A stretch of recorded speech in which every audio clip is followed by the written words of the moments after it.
दुनिया के शत्रु इतने खतरनाक नहीं जितना आपके अंदर बैठा हुआ खतरनाक शत्रु है। वह शत्रु कौन है और उसे खत्म करके कैसे मनुष्य अच्छे मार्ग पर हमेशा के लिए चल सकता है और वह भटकेगा भी नहीं। इसी विषय पर हम आज एक अद्भुत कहानी आपको सुनाएंगे। तो चलिए शुरुआत करते हैं। यह एक बहुत ही प्राचीन कहानी है। एक गांव में एक लड़का रहता था जो कि बहुत ही महत्वाकांक्षी था। उसे अपने जीवन में बहुत बड़े बड़े काम करने थे। इसी कारण गांव के सभी लोग उसे बहुत पसंद भी करते थे और उसकी बहुत तारीफ भी करते थे, क्योंकि वह बहुत ही ज्यादा मजबूत, मेहनती और बुद्धिमान भी था। उसकी मेहनत और लगन को देखकर सभी गांव वालों को यही लगता था कि यह लड़का जरूर एक दिन कुछ बड़ा करेगा, हमारे गांव के हालात ठीक करेगा, हमारे गांव को आगे लेकर जाएगा। और उस जवान लड़के को भी यह विश्वास था कि वह जो चाहे बन सकता है, इसीलिए वह हमेशा चौड़ा होकर चलता था, पूरे आत्मविश्वास के साथ। उसकी आंखों में हमेशा जोश और आत्मविश्वास दिखाई पड़ता था, और यह आत्मविश्वास ऐसे ही नहीं आया था। इस आत्मविश्वास के पीछे थी उसकी कड़ी मेहनत, क्योंकि वह घंटों घंटों तक तलवारबाजी सीखता रहता था, तलवारबाजी का कड़ा अभ्यास करता रहता था, जिसकी वजह से उसका शरीर बहुत ही मजबूत और शक्तिशाली बन चुका था। ऐसे ही कई बार जब वह तलवारबाजी करके घर वापस आ रहा होता था, तो रास्ते में कई सारी लड़कियां उसे देखकर मुस्कुराती थीं, और बदले में वह भी उन्हें देखकर मुस्कुरा देता था। वह उनमें से एक लड़की को पसंद भी करता था, लेकिन फिर भी वह उन पर ज्यादा ध्यान नहीं देता था। वह वापस से अपने घर आकर अपने तलवार की धार को तेज करने में लग जाता और फिर उसे लेकर तलवारबाजी का अभ्यास करता। ऐसे ही वो रात में और भी ऐसे कई सारे काम करता जो उसे एक अच्छा तलवारबाजी बनाने में उसकी मदद करते थे। अब यही उसका नियम बन चुका था। ऐसे ही एक अंधेरी रात को वह लालटेन जलाकर अपनी तलवार को तेज कर रहा था। तभी अचानक उसे पीछे से एक धीमी सी आवाज सुनाई पड़ने लगी। यह आवाज उसका नाम पुकार रही थी। लड़का जैसे ही यह आवाज सुनता है, वह तुरंत तलवार लेकर खड़ा हो जाता है हमला करने के लिए। लेकिन जैसे ही वह मुड़ता है, वह देखता है कि वहां पर कोई इंसान नहीं है, बल्कि सफेद और लाल रंग की कोई चीज हवा में उड़ रही होती है। यह सफेद और लाल रंग की उड़ने वाली चीज एक आत्मा होती है, जिसे आप भूत भी कह सकते हैं। यह आत्मा देखने में बड़ी अजीब थी, क्योंकि ना तो यह स्त्री जैसी लग रही थी और ना ही पुरुष जैसी, ना ही खुश, ना ही उदास। बड़े ही अजीब भाव के साथ वह हवा में उड़ रही थी, और उड़ते उड़ते ही वह बोलती है, मैं दिखाने वाली आत्मा हूं। उस लड़के को यह बात समझ नहीं आती, लेकिन वह डरता भी नहीं है और तलवार उठाकर पूछता है, तुम कौन हो और तुम्हें क्या चाहिए? आत्मा कहती है, मुझे कुछ नहीं चाहिए, मैं बस तुम्हें अपनी ताकत दिखाना चाहती हूं। मैं दिखाने वाली आत्मा हूं। मैं तुम्हें वो सब कुछ दिखा सकती हूं जो तुम देखना चाहते हो। आत्मा की यह बात सुनकर लड़के को थोड़ा आश्चर्य होता है, पर क्योंकि यह इतनी अजीब घटना घट रही थी, इसीलिए उसने थोड़ा उत्साहित होकर आत्मा से पूछा, क्या तुम मुझे कुछ भी दिखा सकती हो? तो ठीक है, तो मुझे इस दुनिया की सबसे महंगी तलवार दिखाओ, जो सोने और हीरे जवाहरातों से बनी है। यह सुनते ही वह आत्मा फूंक मारकर एक छोटा सा बादल बनाती है, जिसके अंदर उस लड़के को वह चमकदार तलवार दिखाई देने लगती है, जो पूरी तरह से सोने से बनी थी और उस पर हीरे जवाहरात जड़े हुए थे, जिसे हाथ में लेकर एक योद्धा तलवारबाजी का अभ्यास कर रहा था। यह दृश्य थोड़ी देर तक रहता है और फिर गायब हो जाता है, लेकिन यह सब देखकर वह लड़का बहुत खुश हो जाता है और सोचता है, यह तो सच में बहुत ही मजेदार और काम की आत्मा है। उसके दिमाग में एक विचार और आता है, जो किसी भी नौजवान के दिमाग में आमतौर पर आता है।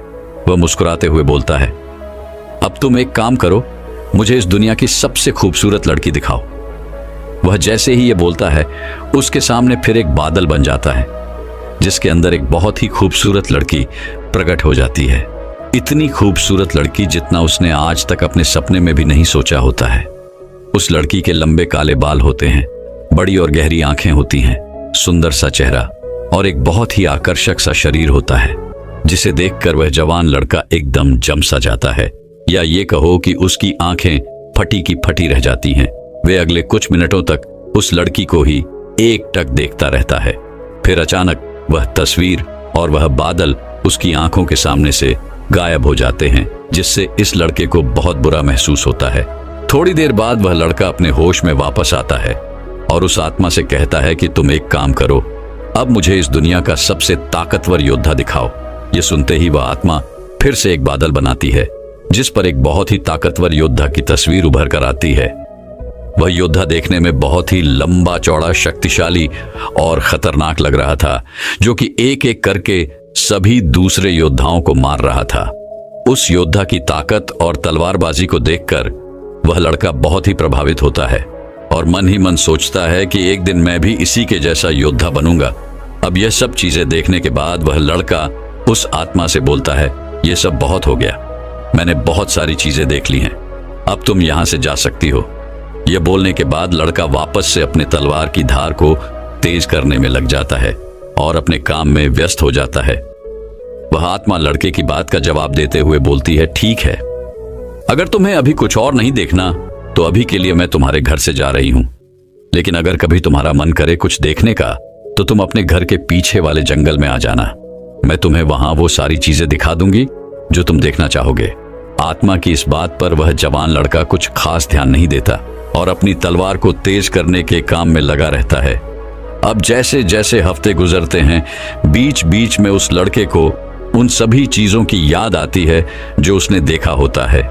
इसीलिए कई बार वह लड़का अपने घर के पीछे वाले जंगल में जाता है, उस आत्मा को देखता है और वह वापस घर आ जाता है। लेकिन एक दिन तलवारबाजी के अभ्यास के बाद जब वह लड़का बहुत थका हुआ होता है तो सोचता है कि चलो आज देख ही लेता हूं। वह उस आत्मा के पास जाता है और अपनी तरह तरह की इच्छाएं बताना शुरू कर देता है। वह कभी दुनिया की सबसे खूबसूरत जगहों को देखता है, अलग अलग मौसम को देखता है, उसके कुछ दोस्त जो उसके साथ नहीं है उनको देखता है, और यहां तक कि कई बार कई सारी खूबसूरत लड़कियों को देखता है। अलग अलग चीजों में इस तरीके से हफ्ते महीनों बदल जाते हैं और कुछ ही महीनों बाद इस लड़के में बदलाव आने लगता है। जहां पहले यह लड़का घंटों घंटों तक तलवारबाजी का अभ्यास करता था, अब वह रोज 1 घंटा पहले ही घर वापस आने लगा था। कुछ दिनों बाद उसने उस आत्मा को भी अपने घर में ही बुला लिया था, जिसके बाद से वह आराम से जब चाहे और जितना चाहे चीजों को देख सकता था। पहले चीजें 1 घंटे पहले हुई, फिर धीरे धीरे वह लड़का इतना आराम पसंद हो गया कि वह 2 घंटे पहले आने लगा। फिर 3 घंटे वह कई बार जल्दी घर आकर आत्मा से बोलता, मुझे दिखाओ कि अच्छे योद्धा कैसे लड़ते हैं, और फिर धीरे धीरे यह उसकी आदत बन गई। वह रोज अलग अलग योद्धाओं को लड़ते हुए देखता, उनकी लड़ाई का आनंद पाता और सोचता कि काश मैं भी एक दिन ऐसा बनूं। ऐसे ही धीरे धीरे उसमें बहुत से बदलाव आने लगे। अब जब वो तलवारबाजी का अभ्यास करके घर वापस लौटता और लड़कियां उसे देखकर हाथ हिलाती, तो अब वो उनकी तरफ देखता तक नहीं था, उन्हें पूरी तरह इग्नोर कर देता, क्योंकि अब उसने इतनी सुंदर सुंदर लड़कियां देख ली थी कि अब वह सोचने लगा था कि काश उसे भी एक दिन कोई ऐसी लड़की मिलेगी, और जिस दिन उसे ऐसी लड़की मिल जाएगी वह उससे ही शादी करेगा और उसी के साथ रहेगा जिसके वह लायक है। कई बार वह आत्मा से लड़ाइयां दिखाने के लिए कहता, जो उस समय दुनिया भर में चल रही थी। वह उन्हें देखता, उनमें से किसी एक को अपना हीरो बना लेता, उसके लिए चीयर करता, तालियां बजाता, और अगर उसका हीरो हार जाता तो वह उसके लिए दुखी भी होता। उसके बाद वह किसी दूसरे को अपना हीरो बना लेता, उसकी लड़ाई देखता और उसके लिए चीयर करता। अब यह सब चीजें करने में उसे बड़ा आनंद आने लगा था। उसे इतना मजा आने लगा था कि अब उसने अपने तलवारबाजी के अभ्यास का समय एकदम न के बराबर कर दिया था, और अब तो वह घर आकर अपने तलवार को धार भी कभी कभार ही देता था। और कुछ महीने बाद तो उसने अपनी तलवार को तेज करना पूरी तरह से छोड़ ही दिया। कई साल बीत गए और उसकी तलवार वैसे की वैसी ही पड़ी रही, जिसमें धीरे धीरे जंग लगने लगी। लेकिन उसे कोई फर्क नहीं पड़ रहा था, क्योंकि उसे मजा आ रहा था। वो जो चाहे जब चाहे देख सकता था और खुश हो सकता था। लेकिन जैसे जैसे समय बीतता गया, ऐसा नहीं था, उसे सिर्फ मजा ही आ रहा था। अब धीरे धीरे उसे दूसरे बड़े योद्धाओं से जलन ही महसूस होने लगी थी, क्योंकि वह उनको देखता और फिर अपने आप को देखता तो उसे बहुत दुख होता, क्योंकि अब वह बहुत कमजोर हो चुका था, जबकि दूसरे बहुत ताकतवर थे। एक समय बाद उसे ऐसा लगने लगा कि अब वह कभी एक महान योद्धा बन ही नहीं सकता, और दूसरे जो बन रहे हैं वह उससे अलग है। उनमें कुछ खास बात है। उनके पास ऐसी बहुत सारी चीजें हैं जो उसके पास नहीं है, इसीलिए वो कभी एक अच्छा योद्धा बन ही नहीं पाएगा। तो अब तक जिन लोगों को अपना हीरो मानता था, उनसे ही ईर्ष्या करने लगा, उन्हें गाली देने लगा, उनमें कमियां निकालने लगा। यहाँ तक कि अब अगर वह कभी दौड़ने भी जाता तो अच्छे से दौड़ भी नहीं पाता था। उसका शरीर बहुत भारी हो चुका था। उसे अपनी तलवार और ढाल का वजन भी भारी लगने लगा था। उसकी पूर्ति, चपलता और तलवारबाजी का कौशल भी खत्म होने लगा था। ऐसे ही कुछ साल और बीत गए और अब उस लड़के ने अपने बड़े बड़े सपनों को छोड़ दिया। अब उसे योद्धा नहीं बनना था। वह सिर्फ उस आत्मा की सहायता से बार बार कोई ना कोई युद्ध देखता और उनमें ही जंग लड़ने की कोशिश करता। यहां तक कि अब वो 30 साल से भी ऊपर का हो चुका था, अकेला, अपने जीवन से परेशान, लक्ष्यहीन, और उसके जीवन में कुछ अच्छा था भी नहीं। एक रात जब वह अपने कमरे में बैठा हुआ था और जैसे ही रात के 12 बजे तो कोने में वह जो आत्मा बैठी हुई थी वह अचानक जोर जोर से हंसने लगी। उस आदमी ने उसे देखा और चौंक गया। पिछले 10 सालों में आज तक उस आत्मा ने अपनी कोई भी भावना प्रकट नहीं की थी। वह बस एक गुलाम की तरह चुपचाप उसकी हर एक बात मानती चली आ रही थी। लेकिन आज वह हंस रही थी और आज 10 साल बाद उसने कुछ ऐसा कहा जिसे सुनकर वह आदमी एकदम हक्का बक्का रह गया। उस आत्मा ने कहा, अब मेरा काम यहां खत्म हो चुका है, मेरा मकसद पूरा हो गया। डरे सहमे उस आदमी ने पूछा, यह तुम क्या कह रही हो? यह सुनवाई आत्मा फिर जोर से हंसने लगी और कहा, अब मुझे वह रहस्य बता ही देना चाहिए जिसे पिछले 10 सालों से मैंने तुमसे छुपा कर रखा था। असल मैं एक शैतान हूं। मैं इस दुनिया की सभी बुराइयों की जड़ हूं। आज रात इस गांव में एक राक्षस हमला करेगा और अभी से वाणी में यह बताया गया था कि तुम उसी राक्षस को हराने के लिए पैदा हुए थे। तुम इस दुनिया के सबसे महान योद्धाओं में से एक बन सकते थे। तुम हमारी बुराइयों को खत्म करने वाले योद्धा थे, लेकिन अब बहुत देर हो चुकी है। अब तुम कुछ नहीं कर सकते। अब हम इस गांव में भयंकर तबाही मचाएंगे और जितनी भी अच्छी आत्माएं हैं हम उन सबको अपने साथ लेकर जाएंगे। यह सब सुनकर उस आदमी के होश उड़ जाते हैं, लेकिन फिर भी चौंका हुआ वह आदमी पूछता है, पर तुमने 10 साल तक इंतजार क्यों किया? तुम तो 10 साल पहले ही मुझे मार सकते थे।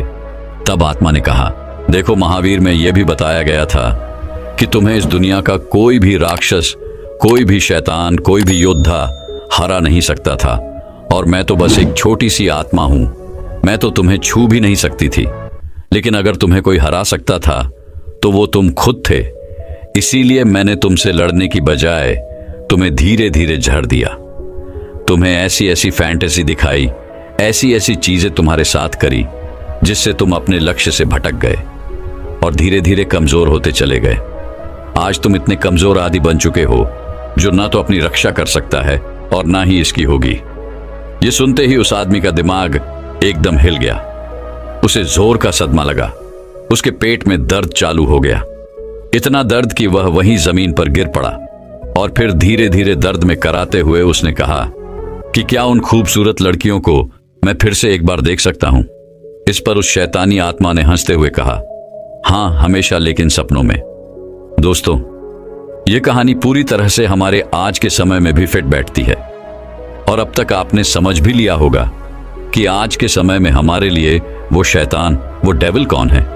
Internet, social media, porn, drugs और ऐसे बहुत से एडिक्शन जो आज की यंग जनरेशन को लगातार पीक और पर्पसलेस बनाते जा रहे हैं। हर एक इंसान जिसने अपने बचपन में कुछ सपने देखे थे वो उन सपनों को काफी हद तक पूरा कर सकता है, लेकिन जैसे जैसे वह बड़ा हुआ उसे आराम की लत लग गई। बिना मेहनत के चीजों को पाने की आदत पड़ गई। काम को टालना उसकी आदत बन गई। उसने ऐसे ऐसे एडिक्शन पा लिए जिसने उसे उसके लक्ष्य से भटका दिया। इसीलिए वह बड़ा तो हुआ, लेकिन उसके सपने छोटे होते गए और अंततः उसने अपने ड्रीम्स को गिव अप कर दिया। आज के समय में इंसान का जीवन इतना आसान हो गया है जितना पहले कभी नहीं था। आज वह इंटरनेट के थ्रू जो चाहे जब चाहे देख सकता है और खुश हो सकता है। उसे इसके लिए कोई मेहनत नहीं करनी पड़ती। आजकल डेली नीड्स की चीजें भी बहुत ही आसानी से उपलब्ध हैं, जिसके लिए पहले इंसान को काफी शारीरिक मेहनत करनी पड़ती थी। आज का आदमी जो वह बनना चाहता है, उस काम को और उसके रिजल्ट को इंटरनेट पर बड़ी ही आसानी से देख सकता है और खुश हो सकता है, जिससे उसके दिमाग को सस्ता डोपामिन मिल जाता है। अब क्योंकि दिमाग को उस रिजल्ट का डोपामिन मिल चुका है, इसीलिए वो उस इंसान को, उस रिजल्ट को रियल लाइफ में हासिल करने के लिए कुछ नहीं करता। इसके बजाय वह और सस्ते डोपामिन की तलाश में इंसान को ऐसे ही और चैलेंजेस को इंटरनेट पर देखने और उसके लिए खुशी मनाने के लिए मोटिवेट करता रहता है, जिससे इंसान इस फेक हैप्पीनेस हार्मोन का आदी हो जाता है। तो दोस्तों, अब अगली कहानी की शुरुआत कुछ इस प्रकार होती है। लखन अपने बीवी बच्चों के साथ एक पहाड़ी इलाके में रहता था। उसकी झोपड़ी के सामने एक बड़ा सा पेड़ था, जिस पर बैठकर एक बुलबुल गाते रहती थी। एक बार की बात है, बुलबुल के बच्चे हुए और जब बुलबुल के बच्चे उड़ने लायक हुए, वह उन्हें उड़ना सिखाने लगी। एक दिन वह पेड़ से उतरकर लखन की झोपड़ी के सामने बच्चों को उड़ना सिखा रही थी, उन्हें दाना चुगना सिखा रही थी, उनके साथ खेल रही थी। लखन भी अपने 3 साल के बच्चे को अपनी गोद में लिए ये सब देख रहा था। अचानक से वह बच्चा बार बार जिद करने लगा कि मुझे बुलबुल का बच्चा लाकर दो। लखन अपने बच्चे के मोह में पागल हो चुका था। वह अपने बच्चे के लिए सब कुछ करता था। बच्चा जो भी मांगता वह उसे लाकर देता था। लखन ने धीरे से अपने पैर में पहनी हुई चप्पल हाथ में ली और उसे जोर से एक बुलबुल के बच्चे पर फेंक दिया। बुलबुल का बच्चा वहीं जमीन पर गिर पड़ा। उसने बुलबुल के बच्चे को उठाकर अपने बच्चे को दे दिया, लेकिन उसका बच्चा उस बुलबुल के बच्चे के साथ करता भी क्या।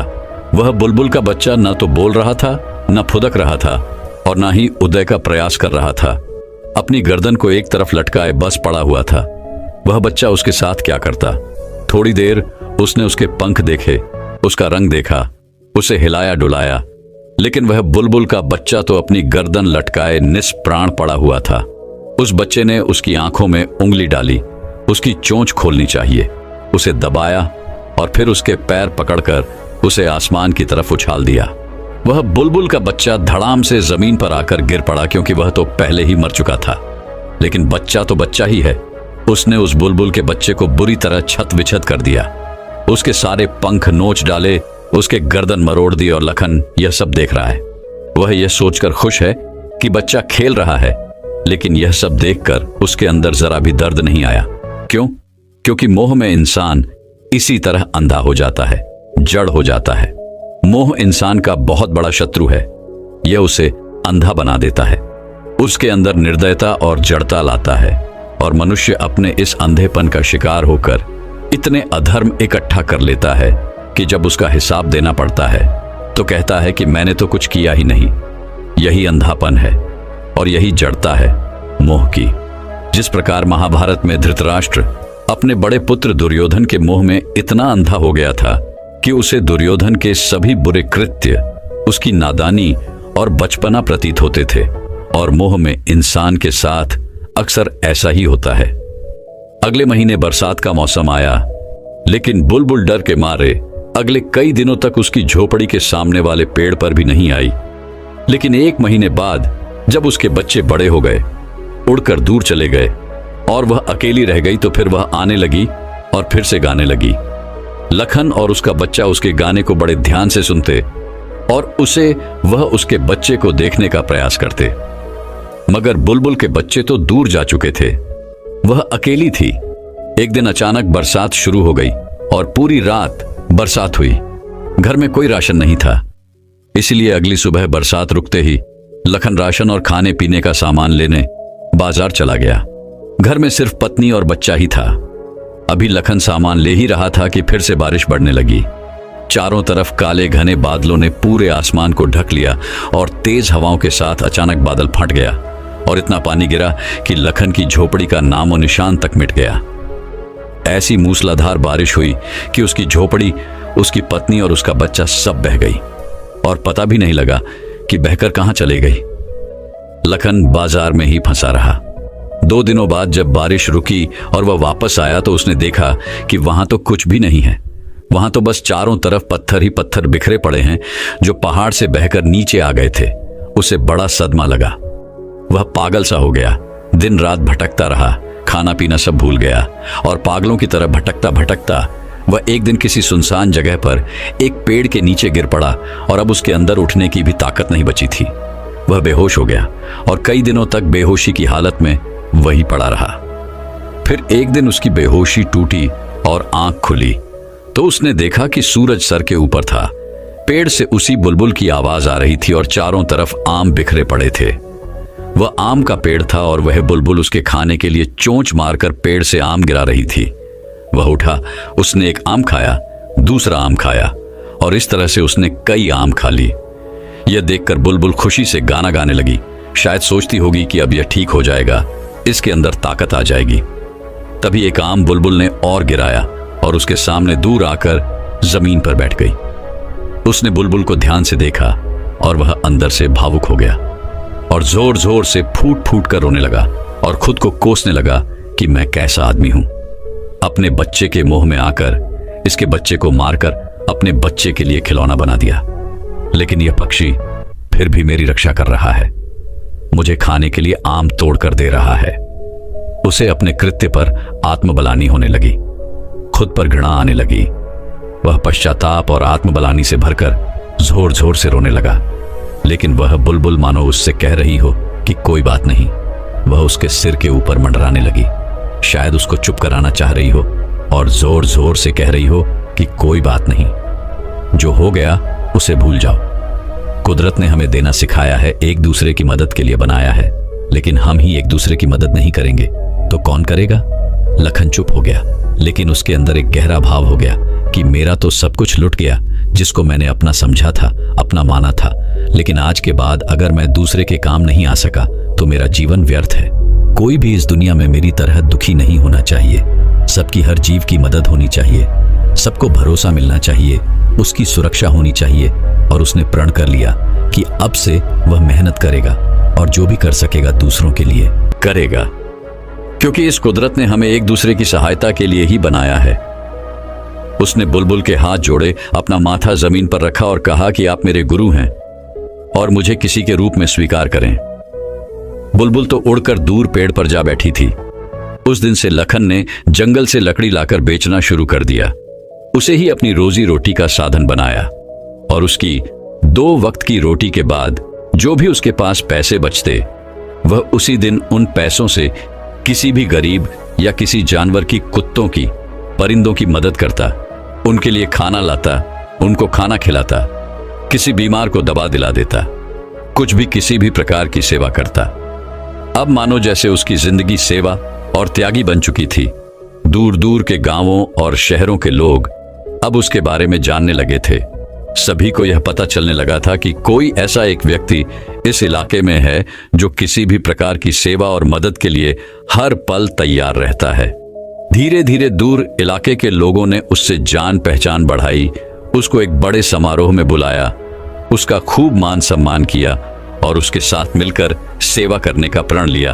कहते हैं कि आज वह इलाका बुलबुल सेवा के नाम से पूरे संसार में प्रसिद्ध है। दोस्तों, शायद यह एक काल्पनिक कहानी है, लेकिन यह एक आदर्श और एक सीख प्रस्तुत करती है कि इस दुनिया में हमें एक दूसरे की मदद के लिए ही बनाया गया है, एक दूसरे को प्रताड़ित करने या दुख देने के लिए नहीं। हमें जरूर इस कहानी से सीख लेनी चाहिए और जहां तक संभव हो सके दूसरों की मदद करनी चाहिए। दोस्तों, मैं उम्मीद करता हूं कि यह कहानी सुनने से आपके जीवन में अच्छे बदलाव आए होंगे। आपको इस वीडियो से क्या सीखने मिला, ये कमेंट करके जरूर बताइए और अपने परिवार, दोस्तों या आपके करीबी इंसान के साथ ये कहानी शेयर करके उन्हें भी इस ज्ञान से परिचित करवाए। बाकी अगर आपको ये वीडियो दिल से अच्छी लगी हो तभी इस वीडियो को लाइक कर देना और आपने अब तक इस चैनल को सब्सक्राइब न किया हो तो चैनल को सब्सक्राइब भी जरूर कर देना।